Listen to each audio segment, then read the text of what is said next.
Hey, what's up, everybody? It is your good friend Raph Esparza. I'm coming to you live on a wonderful, what is this? Is this Thursday now? Jeez, all the days kind of come together. But I'm excited to go ahead and bring you a friend. We're doing a nice little series where I get to go ahead and drink a beer with a pal, if you would. Somebody who I've never really interviewed before, somebody who I definitely want to say hello to, and we have him coming in right now. What's up, John Starks? What's up, Monte? What's up, Jaime? All right, let's bring him on in. Waiting for that reply. He should be coming in just a second, and then when he does, we should be all good. So hopefully give us just a second to bring him on in. Sir, how you doing, man? Hey, all good and yourself? Not too bad. I did notice this thing took me up off the headphones, so that's really weird.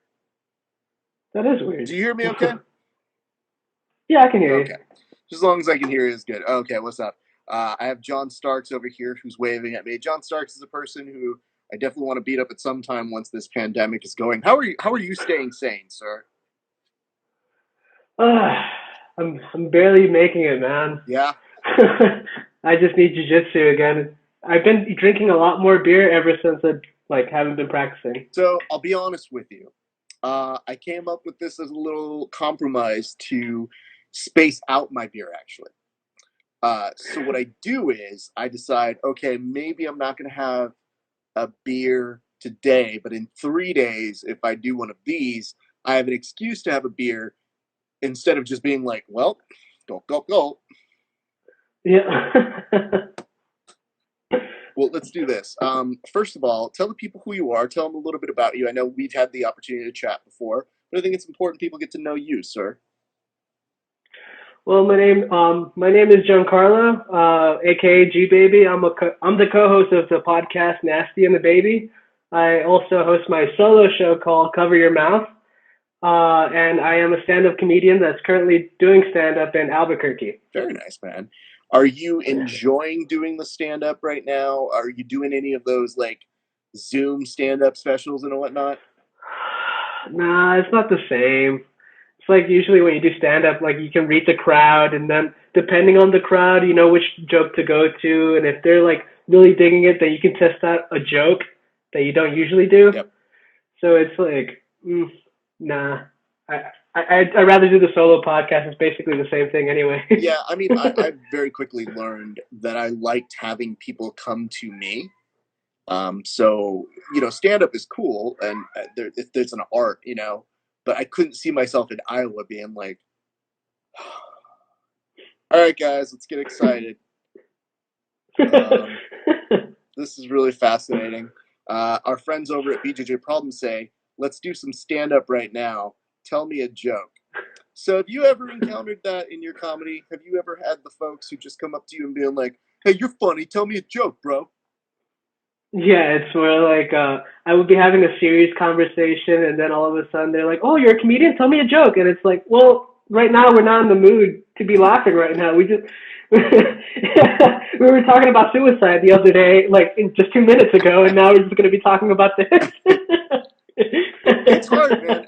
It's one of the things I like interviewing people about is I like hearing stories about what connect us and what gives us our abilities and our secret little stashes that we have as comedians. But I think that it's an admirable trait, but it's not just one. You make memes. Do a meme right now.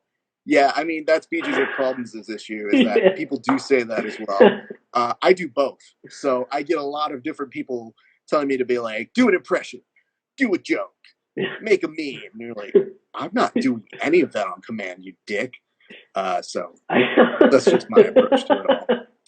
Well, For real, it's not that easy. before we get into the deep cuts, let's figure out what we're drinking here today. So the big premise has been bring in a beer of one that you are excited to be drinking. What do you have on your tap, sir? So I got Albuquerque's own La Cumbre Elevated Holy IPA. shit, that looks awesome, dude. Oh, it's so good, and like the design is actually from a local artist as well. They won, I think, IPA of the year in America. It's a gold medal winner at a Great American Beer Festival for Style India Pale Ale. in 2011. That's badass, dude. I mean, I'm looking at this right now, and I'm excited for this one. But I wanted to comment on yours because yours looks like a take on Arizona iced tea, but with a whole bunch of Hispanicness thrown in on it. So I think For real, it's the culture. that's the whole thing. Is I'm like, it's just one lucha libre mask short of defining us as all together. All right, so as you do that, I'm gonna go ahead and show you guys. Today, I'm drinking a Energon, and it is a Ooh. Gladiator, which I'm excited about. Let's see how much alcohol this has got for me. 8.1. Ooh. Ref Ooh, is in for damn. a good time tonight when he records. So, tell me this. When did you start doing stand-up, and why? I started doing stand up. It was like I think like 6 years ago. I think it's like 6 years ago. It was right after I finished doing an announcing gig in Puerto Rico. What does an And I was like, announcing well, gig in Puerto Rico sound like? Because to me, Puerto Ricans are loud enough where I don't think you need to announce anything. I know, right? Actually, it was just like a normal announcing gig for an MMA promotion, and they wanted me to do it in English, so I was just like, okay, I'm down. But I did it both in English or in Spanish, depending on the city in Puerto Rico. Oh my God. What was one of your favorite memories about doing that? Ooh, okay, so my first announcing gig, and I think it had to be my first announcing gig. Actually, no. Scratch that. It was my last announcing gig, and I was competing in a grappling match, the same event that I was announcing in. And it ended in a draw. Did you have to get on the microphone and be like, let's make some noise for me? I mean, I didn't get. Oh, shit. That was kind of a clusterfuck. I had the DJ announce me because I had to warm up really quickly.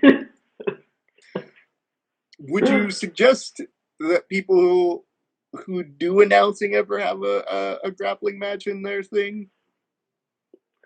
I don't recommend it, but you'll be remembered. Oh, okay. No, hey, man, listen, that's almost as good as money in jiu-jitsu. Everybody knows exposure and that are like neck and neck with those two. So, why don't we do this? First off, cheers to you, sir. Cheers to two podcasts on your side. I think that's pretty Thank impressive, you. man. Cheers. Thank you, man. I appreciate it. Oh, that is good. I am appreciating that. I'm gonna give these people. I've been looking forward to this all day, man. Well, I have been too, because it's drinking and chatting, which are two things I'm kind of good at. I do appreciate this though. So you said that you got started out 6 years ago, and then you were also doing these announcing gigs. What is the toughest part about an announcing gig? uh, it's getting to know the fighters before. Like I like to go backstage, especially during the weigh-ins after they hydrate, and get to know them. Write notes on it because sometimes there'll be promotions that won't really give you notes. You kind of have to like just do it yourself. Most promotions, And yes. yeah, exactly. So it's like I like to get to know the fighters, then talk to them one by one. Some of them will kind of be grumpy, of course, because they just got through a weight cut, and I totally understand. Especially that time that I was going through a weight cut and then trying to get to know them too. So I think, and then remembering names, and I'm so bad at remembering names, especially like 11 people at once. So I think that's the toughest thing, and then knowing how to pronounce it right. I do tell people before I announce names. I say, listen, it's coming out how it's coming out. Sometimes I can't really stop it. When I've done announcing gigs, I've told people, I say, I'm going to make the effort so that we know each other in person, but fully expect me to mess it up. Oh yeah, for sure. And most of the time, just the fact that you take that little extra care, they go, hey man, everybody messes it up all the time. And I'm like, that's not a good enough reason to be okay with it. That's kind of a Yeah, for shitty real. reason to be okay with it, but I'll take it because I'll probably mess up. I tell people it's like if I have it spelled out a certain way or it's put on a teleprompter a certain way, I just Ron Burgundy it. Like I have no control what happens. I just read it and I go, oh, oops. Yeah. Moving on. Yeah, for real. I think my biggest fuck up was when I was announcing for World Series of Fighting Submission One in Las Vegas. Biggest gig for sure, and they wanted me to announce for the weigh-ins too the night before. And I was driving from Albuquerque to Las Vegas, which is like 9 hours. Get there at 9 in the morning, so I was driving overnight. And then after the morning weigh-ins, I had to go to the night weigh-ins to announce. So I only had like 1 hour to nap. And then when I was announcing, and I felt very confident because I was also a little bit tired, and I was just going at it. And then I think it was Ruben Rivera. He was just like, "Hey man, that's not how you pronounce his name. It's Kyle Babe, not Kyle Bohem." You're fine. Kyle, Yeah, I feel over the years has probably changed how he said his name. I feel he's one of yeah, those guys who probably was like, no, it's like Cher now. It's just Kyle. But like, whatever you say, bro. Like, if it's Kyle Bam or Kyle Bum, and there's not just him. There's two of him too. There's another guy who has that same name who's also involved in MMA, and I wanted to go up to them and be like, pick one. One of you gets the name, and the other one doesn't. yeah. You guys need to agree on And this. just come to a gentleman's accord. Why do you think there are no other Rafa Sparzas? Like, I Yeah. do my due diligence of being like, stay the fuck away. Like, even my dad is still like, I hate Raph as a nickname. And I was like, it's half of my name. Like, you fucking gave me the full name. Like, I get it. It's weird to call your son a different name. But like, I was like, Dad, also, do you know how many other Rafael Esparzas there are?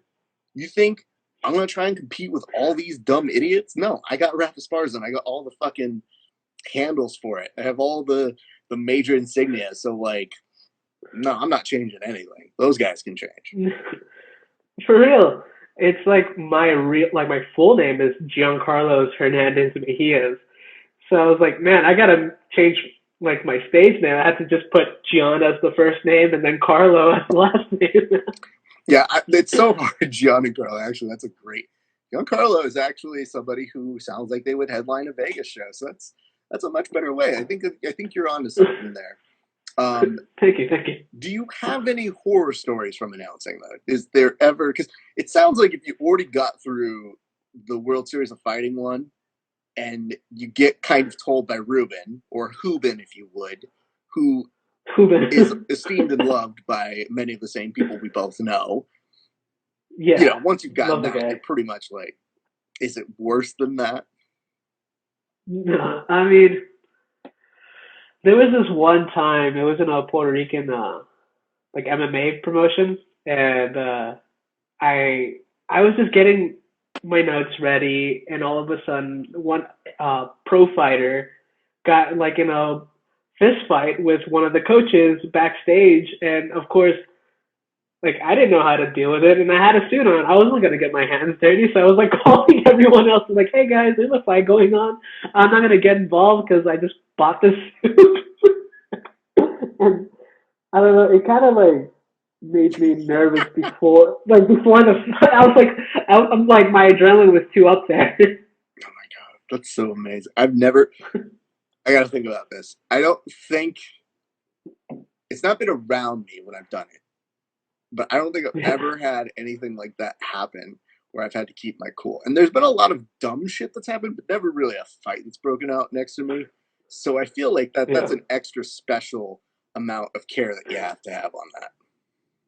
I know, right?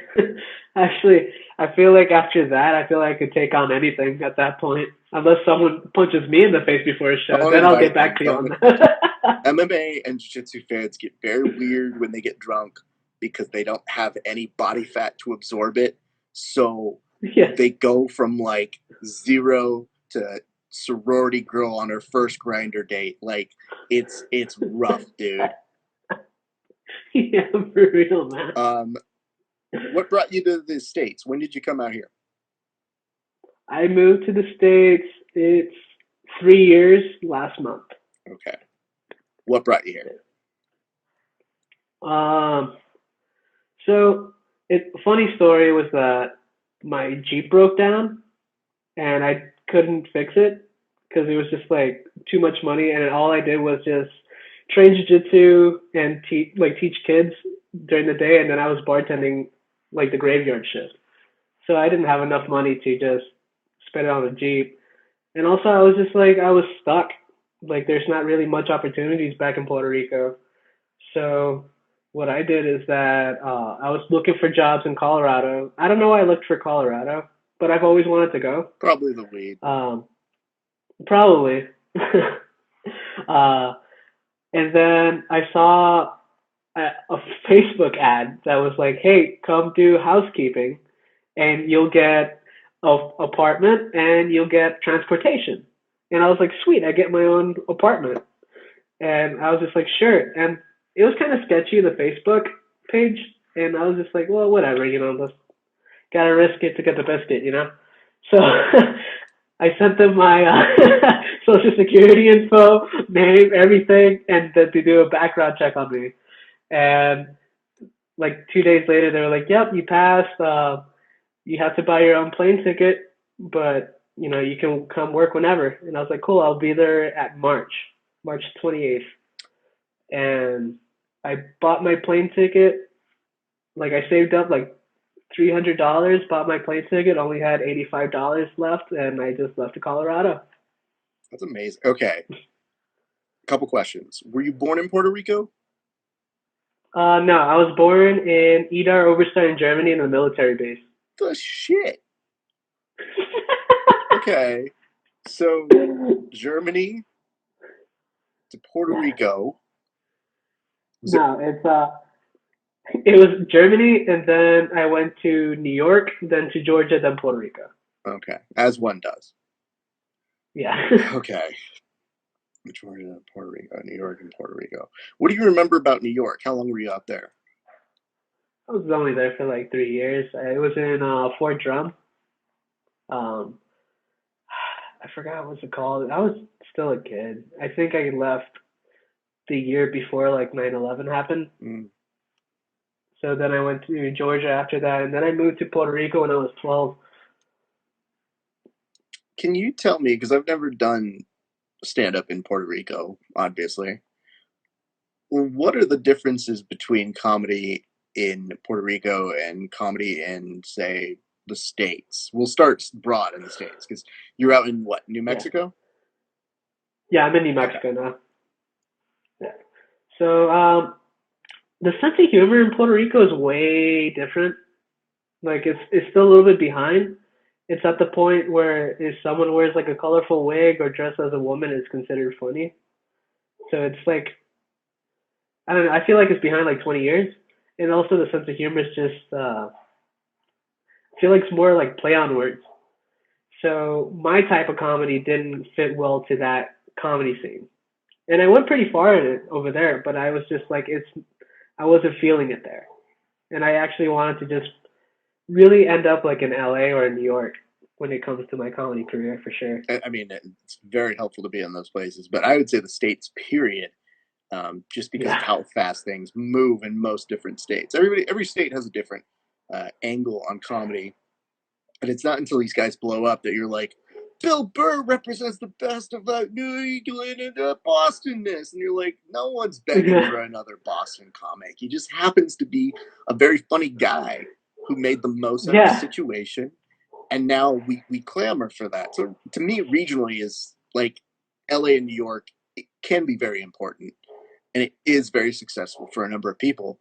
But like funny's funny, dude. You just got to be able to get that audience and nurture it. And that's why I think podcasts are so important because it's a living, breathing mechanism. We just finished recording Verbal Tap right now, and I'll talk a little podcast with you in a second. But right now, since there are no fights, Kevin and I are doing argumentation over which movie is worse or better. And this week, That's actually good. thank you. But we decided we're not going to be hard up on stuff to do. Like he and I can talk about anything, so it's not an issue.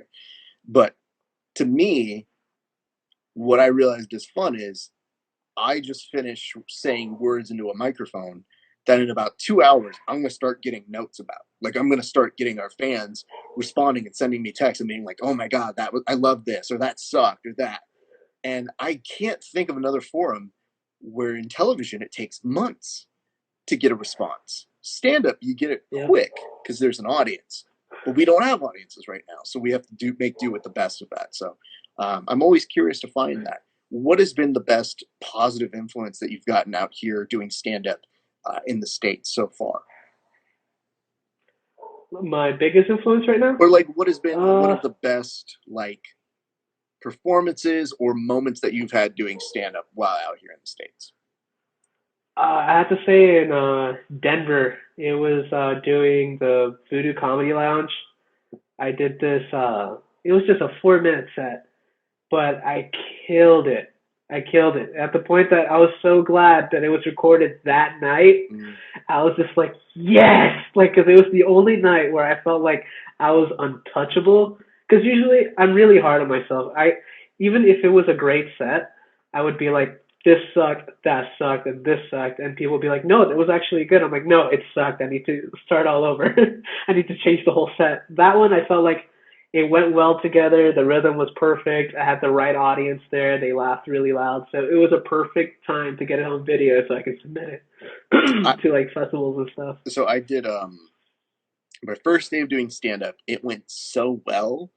I immediately got hard on myself because I said that's not how it's going to be. Like I knew. I said Yeah. that's not a real thing. Like you're feeling like everybody's first time is going to feel good doing stand up. You know, like you're going to get that inflated sense. And because I'm a performer for other things other than stand up, I was like, no, no, no, that's fake. Don't fall for it. And I got to tell you, the Yeah. next time it went rough. And it was just because it was pitched to me as a stand up meets late night comedy thing. And my buddy goes, bro, this is totally a chill atmosphere. It's very late night comedy. So write your jokes out on note cards, bring them out, and just perform in front of people. And I was like, okay, no problem. So I was writing monologue jokes like I was doing for Leno that didn't make it. And I was like, okay, I got all these jokes. Let's see if they work. I'm building a portfolio. I go out there. This dude doesn't sell. So then they scrap his show and it becomes a de facto, it's only for stand-ups getting some time in. So you're only performing for other stand-ups. And I'm not even a member. I'm just on fucking note cards. And they call me up and I'm like, this is a fucking travesty. Now these guys are judging me not on my writing, but on my inability to perform the fuck out of this. And not only are they judging the fuck out of it, but they're all just kind of like this, like, okay. You say something that would make them laugh, and they wouldn't laugh. They just go, huh, it's good. Oh my god, that's the worst. Yeah, and I remember being there and thinking to myself, why did I do this? This is terrible. So I was actually more grateful for that experience because, you know, to get that ability to mix the two, I think is really important to know when to be critical and when to be accepting of whatever the beast is and say like, no, no, this is a good thing. Like learn from this and do that. So that's amazing, dude. Do you still have that tape? Have you put it up anywhere? Yeah, it's on YouTube. It's under it was under like my first stage name. It's called Gian Mejia's stand up, and you'll find it. I think it's like the first video that'll pop up. All right, let's talk transition into podcasting. I know you were doing stuff behind the scenes. You just put out two. So how did that Yeah. process go? Because you went from being like, "Hey, I've got a podcast that's kind of inspired by the pandemic, and now I've got all this time to creatively do a front," and then before I know it, it's you and Nasty Nate Harris doing a podcast together. So I was like, Yeah. "All right, how'd that happen?" So I did I my first podcast I started it in Colorado. It was called Bumping Uglies, and it was co-hosted with my current girlfriend. But we went our separate ways in podcasting. We're still together. Hold on, the So she's doing her relationship's own still solo. together, but you guys went to go see other people podcastily. Yeah, she's doing her own solo podcast. It's like it's bedtime stories for children called Once Upon a Time with Nora. Okay. And then I was just like, I've always wanted. to do another podcast, like a comedy podcast, but I was always so afraid to do it by myself Mm. because I was like, I'm not really much of a talker. Like I can't really just talk for like an hour or 30 minutes. But I was like, well, that's why I should do it, just to Mm-hmm. one, get material for stand up, and then second, just to face my fears and just get the fuck over it. Good on you. And thank you. And then, um, so after I put out the first podcast, and Nate and I have always talked about doing a podcast together, and I was like, for sure, like I would love to crack jokes with Nate. Like he's hilarious, and he just got over doing his first stand-up gig, so it will be good practice for him too.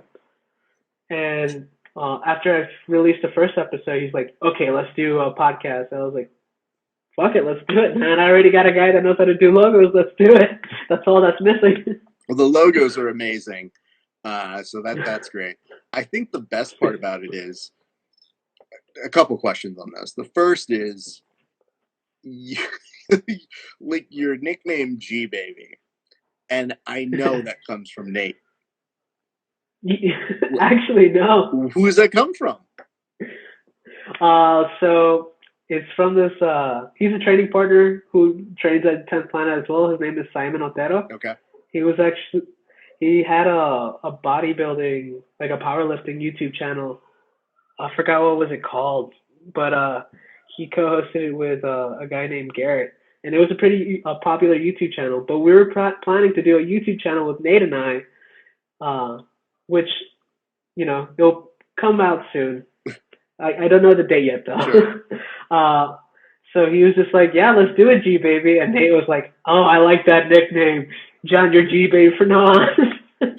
G Baby to me sounded like that mix between your mobster name and your rap alias that's like, oh, G Baby's gonna drop his new mixtape tonight. I know, right? I like it because it made me sound like gangster, but I'm like the total opposite. Yeah, I'm drinking an IPA right now.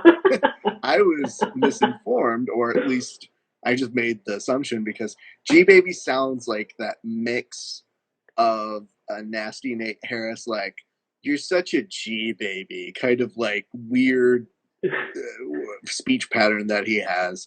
I'm glad that you gave him something to do, because I gotta tell you, man, I could tell when we were done doing the podcast stuff on our side with him when he guested, it was just kind of him being like, cool, so like we're like, we go home now, Nate. We go home. We're done here. You can go home too, man. We're all gonna do something else now, so it's fun having you. And I just recognized, I was like, you get those signs of people that you're like, you're probably gonna start a podcast then. I feel it in my bones. It's funny. I feel like during this quarantine too, it's like a hellhole for like both of us. And for him, it's because he's not seeing anyone for like this whole time. And for me, it's because I'm considered an essential worker, and I've been seeing people every day of my life. And I'm more introverted, so it's like it makes me frustrated. I have to see people every day. Well, let's talk about that. What does an essential worker mean? Like, what do you do? I sell weed medically. Hey, man, if there's ever been a time that we need you, it's you. You know what I mean? Like, we should be, salute to you. That's what this is for now. Thank you. The weird part for me is I've never ever done any pot, like any of that in my life. But those are all my best friends. Like, every one of them. And it's like, they're all astounded. And like, the fact that I do verbal tap with Kev is like, I think people ask me, they're like, hey, if you ever smoke pot, would you smoke with me? And I was like, no, because Kevin would be so insulted that I didn't do it with him. And I would feel really bad about that. And I was like, plus, like, you really have to trace like all of my best friends throughout life to know, like, yeah, all my best friends are stoners. That's cool. And if I didn't smoke with them, there's very little chance I'm going to do it with most other people. Yeah, for real. I mean, and it's funny because you're in the comedy scene where everyone, like, I think like 90% of comedians smoke weed. Yeah. for sure. So it's like that surprised me too. I was like, you don't? Yeah, I very much look 420 friendly, just based on usually my beard, how red tired my eyes look because I'm doing too many things. Um, Probably sometimes my voice, I'm sure, has a little tinge of it in there. I just have always said, like, I write and I love writing, but I said, man, there's probably going to be a point where I have to put so much material out that I'll probably start smoking a ton then. And that's when I that's going to mean, happen. it's funny, even though I'm a comedian and also basically a pot dealer, I don't really smoke that much either. I only smoke like at most probably like once a month. Okay. Like I do take like I microdose Mm-hmm. on like edibles just so I can help me sleep. Yeah. Not more of a creative aspect. I feel like when it comes to creativity, I have to be sober just so I can like think things clearly and just have. Because I don't know, back then when I started, I was like, man, I have to get fucked up to write jokes because that's where I'm the most funniest. And it's not true. That's why I think I'm the funniest, but everyone don't think What's I up, am. Angel David Castro? He says, yo, yo. I say, yo, yo, Oh, back to you. Is that a friend of yours? yeah, he's actually a podcaster as well from Puerto Rico. He's in Texas. Boo. Too many of us. What's his podcast on? Is on fighting, MMA, pro wrestling. Oh, okay. So he's another one of the Yeah. brethren then. Uh, Oh yeah. okay. I was gonna be like MMA. Got too many of those. But pro wrestling, I'll take those any day. That's fine. Yeah, he just interviewed Savio Vega. Do you know who Savio Vega Do I know Savio Vega? Jesus Christ. First of all, I'm insulted because I'm older than you. Second of all, I'd be like, Ralph, have you heard of? There's a gentleman who used to be called Terry.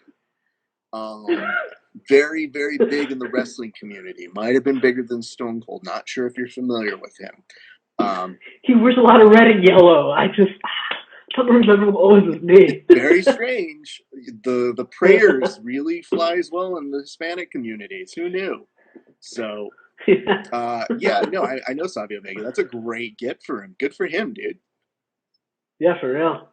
So let me I ask was pretty this, hyped because for him. you're also somebody who I see posts a ton of pro wrestling memes. So I take it you're a fan. Let's get into that. How long have you been a pro wrestling fan? Since I was a kid, I've been. I think I fell in love with pro wrestling after watching. And it was like a Monday Night Raw. But like I've been seeing wrestling when I was a kid, especially because my dad was always watching wrestling. Mm. But the match that really got me hooked was on a Monday Night Raw, and it was Eddie Guerrero versus The Godfather. So I Oh, was just like, amazing. ooh, I gotta get into this. Like, it's a small Latino, and I like that means I could be a pro wrestler too. You know? Did you have that as a dream? Like, did that inspire you in any way to get involved with jiu-jitsu? Yeah, so I wanted to be a pro wrestler all through like elementary school, middle school, and high school. But there was no like pro wrestling schools around me at all during, especially in Puerto Rico. So I was just like, damn it. So I signed up into kung fu because it was the only closest thing to violence. Oh man. Yeah, and then I got into jiu-jitsu, MMA, and then jiu-jitsu. So you're doing MMA as well? I used to. Uh, it was I used to train in MMA in Aguada, Puerto Rico, and it was just more like a strike-based gym, and I was more in love with the grappling aspect of martial arts. Mm. So I was I had to like train jujitsu on the down low, so my coach wouldn't found out, and then my coach found out and kicked me out of the gym Why did he kick you out? because he said that I betrayed his trust and I wasn't being loyal. Like I said, like Puerto Rico is like 20 years behind with everything, so it had like that cultish like culture, I guess you can say. So he was mad you were getting training from another gym. Period. It didn't matter Yeah, if it was a different cross training for a different sport. It was just how dare you go somewhere else. yeah, because he wanted all the credit just in case if I was successful, and you know, He just wanted that whole credit. Angel says over here that coach is out of his mind. No one likes him, so that Yeah, he has a reputation. that makes sense. Okay, that's terrible, dude. I hate those stories. I mean, one of the reasons why I have a certain style of interviewing is I just don't like bullshitting with people when I interview them in a negative Yeah. sense. So I don't like being able to tell somebody like, "Hey, that's great that you kicked out a kid. I love that. I love hearing that." Yeah. I'll usually be the type that will ask them a question. It's like, "I hear your gym is very difficult, and there have been some people who have left it. Can you describe why it is you might have that as an issue?" Because I always feel like putting some of these guys on pedestals is a very dangerous slope, and I think that's why we see so many of these guys nut hugging so many of these big stars. And Yeah. half the time, I'm like, don't fall in love with that person. That person's a dick, you know. Yeah, for real. Well, I'm Um, glad you got out, though. I mean, I'm glad that that ended, but that it didn't end your martial arts career. no, so the great thing about that situation happening is that there was this MMA promoter, which I started doing the announcing gigs for. He was the one that contacted me as soon as he found out that I got kicked out of that gym. Gotcha. So he was just like, "Hey man, I can hook you up with another gym if you want." I was like, "Well, I'm right now, like, when you feel mentally defeated in Hmm. something, you just don't really. It's like going through a breakup. You really don't want to hear anything about Yeah. that." And he's like, "What? Well, I like your voice. Do you want to like announce?" And I was like, I've never announced before." He's like, "Yeah, come announce for the promotion." I was like, "All right." So, and this guy had problems, the coach, with that promoter after he found out that I was announcing for him. What the fuck, And dude? You know, then, at that point, you're out of the picture, dude. Like, what the fuck? yeah. And he said that he's not going to let his fighters fight in that promotion if I was announcing. And the promoter's like, "Well, I got a bunch of fighters that are willing to fight in my promotion. We're basically the only ones doing it. So like, well, it's more your loss than mine." I mean, I guess I'm pretty lucky. Most of the time, people have an issue with me. They don't be like, "Ref, your boys can't fight on this card." They're just like, "I just don't like you." And I go, "Okay, Yeah. cool. I don't like you much either. No big." You know, like Yeah. I just don't lose sleep Exactly. over that, dude. I'm glad that continued and carried on. I have to ask because I have somebody here who is watching as well. Our good friend Tony Anthony Horta on here.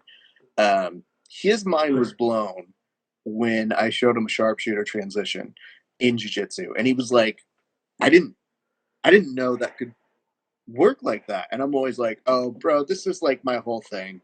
Like that's my whole bag is like I pay attention to the jiu-jitsu moves, but I always figure out the pro wrestling version of that." Do you also have the Yeah. ability to find pro wrestling moves in jiu-jitsu? Yeah. There's this. I was trying to go for like leg locks, and then I was trying to go for like a Boston crab, and I was like, "Oh, it's almost there." And then like they slip, but I was like, "Ooh, this is like so." Like if I was to put the knee on the back, like and just do a lion tamer instead, I could have got that move for sure. So I have a rule, which is, and what's up, Jason? You'll like this too.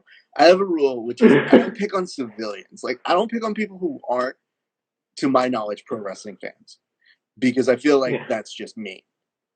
But Yeah. if they are aware of it and they were pro wrestling fans, I feel they're fair game. And I also feel if they fuck up so much during a round, then I'll do it. Famously, I had one guy, a straight foot lock, just going down here, elbows up like this. I'm trying to finish as I'm going down. This white belt who wants to learn heel hooks tries to kick with his other foot this arm off. And I'm looking at him being like, "What the fuck are you doing? That's not the escape. Escape. Fucking go over the other foot, hop over, and just start making that thing work for you." The kid's just kicking this around like that's going to be like a secret to finishing here. And I'm like, "I can finish this with one if I just have this. This is just extra Yeah. support. What the fuck are you doing?" So when he kicks this out, his leg comes across. I put my knee in between and I get him in a figure four leg lock. And he immediately realizes, like, fuck, I fucked up, dude. And I was like, "Yeah, not only did you fuck up, but now I'm going to have to make a video about it. Like, now I'm going to show Yeah. people how to do that as a finishing move." and you're gonna know that's you, and Yeah, for and that real. it legit happened, and that you legit tapped to it. And so, a lot of the guys, I don't think people are afraid to get like armbarred by me or rear naked choke by me, but all of them are definitely afraid of being that story, like being that person. Yeah. So more people are like, I don't really give a shit about Raf's footlocks, but if that motherfucker Boston crabs me, I have 1 to 2 odds that he might do that to me. And I got to be honest with you, track record's not bad. I'm not saying I'm great at jiu-jitsu, but I understand this. So I'm glad Yeah. that that Jason is listening, because Jason did this thing where I said, "Hey man, I want to go train with you once this pandemic's done." I saw he got recognized. People were promoting his great drills that he's doing right now for the pandemic for his students, and I thought, man, what a great and honorable thing to do. And he's like, "Dude, yeah, I'm looking forward to those rounds." And I was like, "I gotta warn you though, dude, I'm so fat right now from this whole ordeal. I'm gonna cheat." And he's like, "Bro, I don't know, man. Maybe you're gonna try and hit me with an RKO." And I was like, "Don't see. This is where things go bad for you." I think in jiu-jitsu, it's a good match. I think you give me the ability to use pro wrestling moves. I think it's very bad for you because I will cheat and do that perfectly. Just as long as it's not a Canadian destroyer, then I think it should be fine. I gotta tell you, before quarantine, fat was not able to do it. Don't think it's gonna change after it. So, hey, but I like Jason just says, I better watch out for that Boston crab. You can ask your brother. The sharpshooter of mine is like literally, it doesn't matter how many spots, I just find a way to do it. Tom DeBlass once Yeah. famously showed a transition, and the next week I showed a video of how to reverse it into a sharpshooter. And he sent me a note back being like, fuck, that's good. Like, I'm like, he doesn't care about pro Damn. wrestling, but he's just looking at it like, yeah, it's pretty good. God damn it. So, my reputation precedes itself. And I got to say, one of the That's hardest awesome. things, like, we at least got a WrestleMania, but one of the hardest things about this year was that I couldn't, in good faith, put out a WWE BJJ week, because it was like that last week where I was asking people to be like, hey, just a heads up, we're going to put some videos out. And I do these months ahead. I contact the people and I say, hey, I'm looking to have you do one. It'd be great if you could. And I knew gyms were starting to close down. And I was like, yeah, I'm not going to have you do it. And they're like, oh, yeah, my gym's still open. And I was like, see, I feel like that sends the wrong message. We'll just do it later. Yeah. And that week of WrestleMania, I was sitting there watching WrestleMania and I go, ugh, I wish we did one. Like, it sucks. Like, that's how you could tell this pandemic has hurt me on such an artificial way where I'm just like, I wish we could do this. Yeah, for real. And it wasn't a bad WrestleMania at all, though. So, did you enjoy it? Did you have fun with it? And if so, why? It was all right. So I felt like it put pressure on the. I don't know if we should call them pro wrestlers or superstars. What do you prefer calling them? I know they I prefer to don't be mind called wrestlers. I superstars. mean, they are by Yeah, definition wrestling, so wrestlers. yeah, yeah. So I felt like it had to. It put a lot of more. Like it put more pressure on the performers to like perform, and I felt like it was probably one of their best performances in a WrestleMania in a long time. And it was the way like that AJ Styles and Undertaker match, the way they edited it was awesome. Like it was just different, but it was awesome. And then that Firefly like Funhouse one, I love Bray Wyatt. Man, that was Dude, sick. that I gotta say, man, the the Boneyard was me looking at it like a B action film and going, okay, this is like a good Yeah. syndicated renegade episode. Like, it's so stupid and silly, but at the same point, I'm like, well, the previous Undertaker match was like what, him and Goldberg, so A+ here, like a Yeah, million times better. yeah, exactly. Because that, like, I got to that point where I was looking at Goldberg doing the jackhammer, and he's just like, he can't lift people up. So I'm No. thinking, like, that last time we had one with Undertaker, and the neck's not protected underneath. So I just couldn't help but watch it and go, oh God, don't kill him. Like, don't Yeah, kill him same. for real, dude. Like, we're all fine with Yeah. the dead man being the character, but you really kill the Undertaker, I think we're really gonna have issues, and I think that's gonna fuck up a lot of kids. So, well, Oh actually, yeah. adults too. Because have you done? uh, any of these live? Have you been to a live taping? I've been to SmackDown in Denver. Okay. Yeah, I've done a WrestleMania. yeah. I actually was planning to go to this one because Oh man. I was gonna be doing jiu-jitsu work for the Subversive out there. Oh cool. And I literally like mapped it out, and I was like, "Hold on, if I'm in Florida, how far am I from? Ooh, I can make that trip. I think I can go to WrestleMania." And I was planning on it. I was so stoked about it. Obviously, things change, whatever. But the WrestleMania I went to, one of my friends, and I mean, he's a shit talker of the highest degree. That's why I truly love this kid. But Yeah. he's such a goon that it was the Shawn Michaels Undertaker Shawn Michaels final match. Ooh. And you know, we had some people we were going for, and we were like this drinking.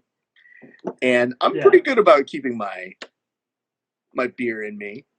But my buddy started shit talking a kid because he was like, "Let's go, Taker," and my buddy's like, "Fuck that.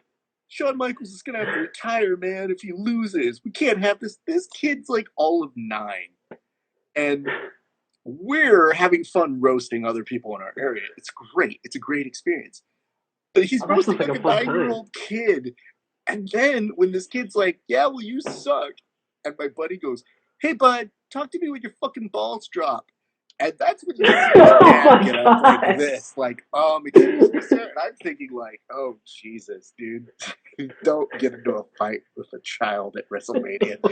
But the minute Shawn Michaels lost, tears down everyone's faces around us. Like everybody just full on crying to the point where one of my friends, who is a massive Shawn Michaels fan, is just behind, like, all just a sea of tears on his face.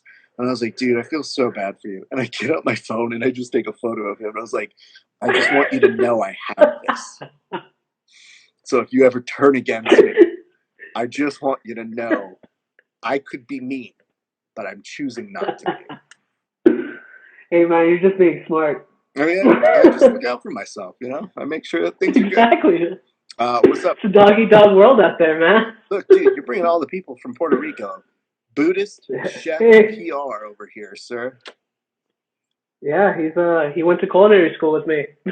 So you did culinary school as well. Dude, you're a fucking man of all talents. What is the best thing you can cook?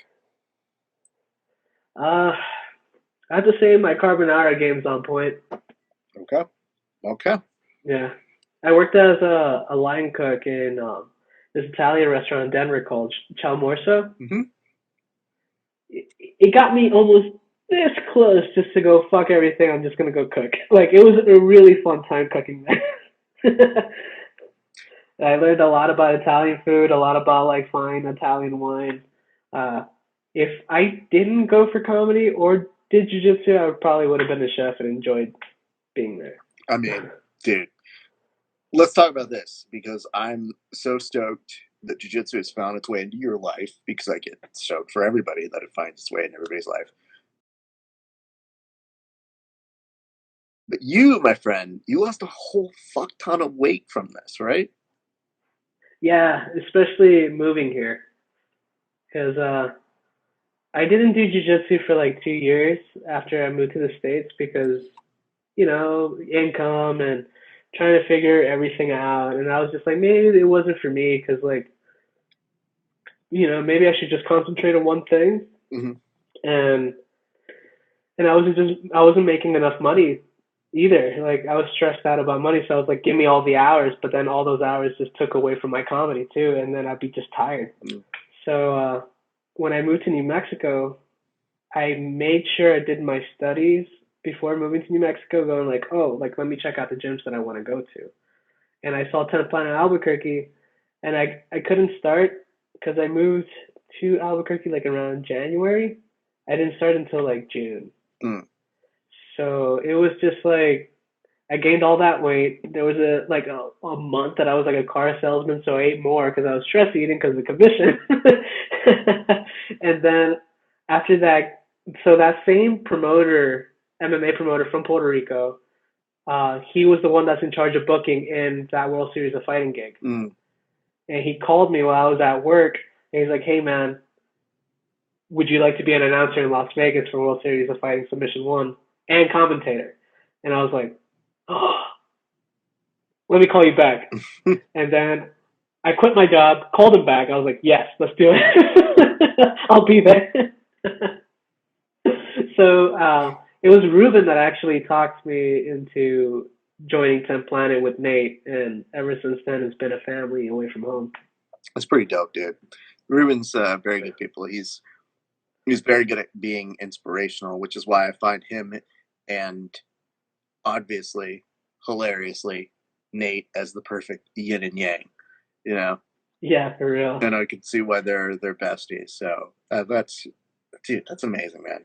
Um, obviously, people are going to be fat after this ordeal. I know I'm one of them. What Yeah. do you suggest as the best advice for people who are going to be looking to lose that weight? Like, what is one of the best pieces of advice that you can give to those people to kind of stay on track when they're looking to drop the quarantine 15, if you would?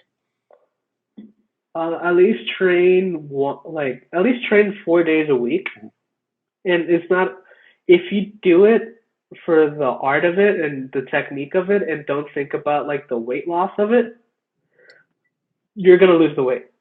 But if you really love jujitsu, that weight is gonna come off, and especially if you take it seriously. And I like to give myself deadlines, especially when there's a tournament coming up.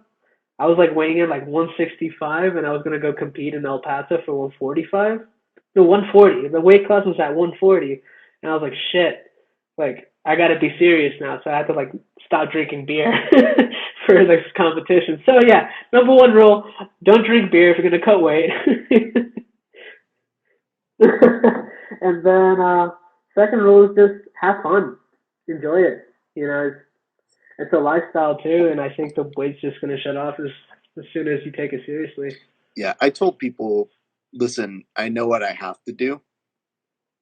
Yeah, I'm not a fan, yeah, same. but I know the hard rounds I have ahead of me, and you know, it's just something that we're all gonna have to suck it up. And I'm like looking at people being like, listen, dude, when I first started jujitsu, I had lost about 20 pounds, and I was like, ooh, I found the secret. This is it. And when I dropped those 20 pounds, I was like, cool, let's see if I can get down to another 10. Nope, that's it. Oh, we're good. That's fine. As long as I'm healthy, that's all I'm looking for. When this pandemic hit and I was like, I can't do jujitsu, I literally hate everything else. I don't want to do Yeah, other things. I want to go me back to neither. jujitsu. So I've learned, as we're going to have to navigate what happens after the pandemic allows us to return, is that some gyms are going to be in different places.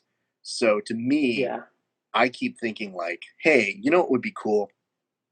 I really think I've got to do a process of saying like, hey man, just a little bit of wins are going to be the important thing. Don't overcommit to things, but make those little wins count and yeah, make a series of little wins. And I feel like before I even do jiu-jitsu, because it might take a while out here, especially in California, but I think one of the things that I'm going to do is I'm going to be like, all right, here's how I go back. I am going to do some boxing training because I feel like that's a yep, smaller amount of group. I'll pay for privates, especially from fighters and people in the community that I think can benefit from that. And if people really want to show that they're about who they are, I would encourage them to find fighters or jiu-jitsu coaches that they can buy privates from as well and support your community that way. Because to me, I totally understand where small business comes in here. It's just I think we have to have a little bit of agreement that it sucks, but we probably shouldn't be training in the way we were. At least not no, until we have more intelligence and and a smarter way to approach it, but we don't have that right now. So to me, I think the best way to do that is, as we return, find the small businesses, find the humans that you can make a small impact on, and do that. Because I Yeah. immediately thought, I was like, you know what would be fun? I think I should go to different gyms and visit those gyms. And the first proposal I saw from Gracie Barra was, hey, we're only going to limit to people within our own gyms. And I go, oh, fuck, I might not even be welcomed. Like, shit, I didn't even think of that. I was just thinking of trying to do something positive, and we might not be there for a year or months, kind of a thing. So Yeah. okay, so that's my goals. Is kind of how I've said them aloud, and I feel like that's kind of how I'm going to approach my journey back. Yeah. I mean, I got this bike that I haven't touched yet that you see like right behind. It's uh, Oh, let me see the bike like again. Oh, okay. yeah, it's like right, yeah, and I'm just like, it just doesn't motivate me as much as like choking someone out, you know? Like, I think I'm just gonna be a thick boy again and just get back at it, you know? But You know I what? mean, The I nice part feel, is you mentioned this. There's a great quote from a character named Leo McGarry on The West Wing, but I think it's one of the best like quotations about pulling yourself out of something. And I'll bastardize it because I'm drinking. But essentially, the gist of it is, Leo McGarry goes up to another character, Josh Lyman, and he's like, "Hey, man, listen, don't say anything. I know something bad happened to you, but I've got your back," kind of a deal, right? And Josh is like, yeah, "Why would you have my back? I'm like cancer right now. Like you shouldn't have my back right now." And he tells him a story. He's like, "Hey, man," he goes, "Think of it like this: a man gets stuck out of a well. He gets out of the well. When he tries to provide some rope, the guy can't get out of the well with him. He jumps back down. And the guy's like, why would you do that? And he goes, I know the way out. And so that to me was one of those things where I was like, oh, that's a fucking great little parable. But when they said that, he was like, he ends the bit by being like, as long as I have a job, you have a job. And I feel like if you've seen the way out once, you can lead yourself and maybe other people as well. And I don't know if this is something you'll feel right from the get go, but you will be amazed from these podcasts when people listen, the things they take out of it. Because sometimes it's stuff that I don't. I literally find out years later where people are like, I remember this one show, and I was like, I don't. yeah. Um, cool, thanks, dude. Yeah, for real. Um, yeah, I mean, I feel like what's important during this whole pandemic, man, is just having a good circle around you. You know, like it got me through.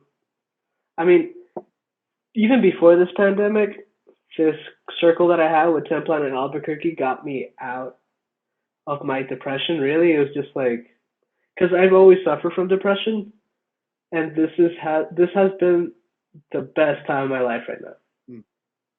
for sure. Ever since I moved to New Mexico, kind of like I found myself in New Mexico, and even though I was raised in Puerto Rico, I grew up in New Mexico. I feel that, dude. Well, listen, dude, my timer is telling me I need to finish this beer. We have a minute 49 remaining, so I would love for you to plug all your shit. Tell people where they can find you, where they can find your podcast, all of that good stuff, sir. So my name is Gian Carlo, aka G Baby.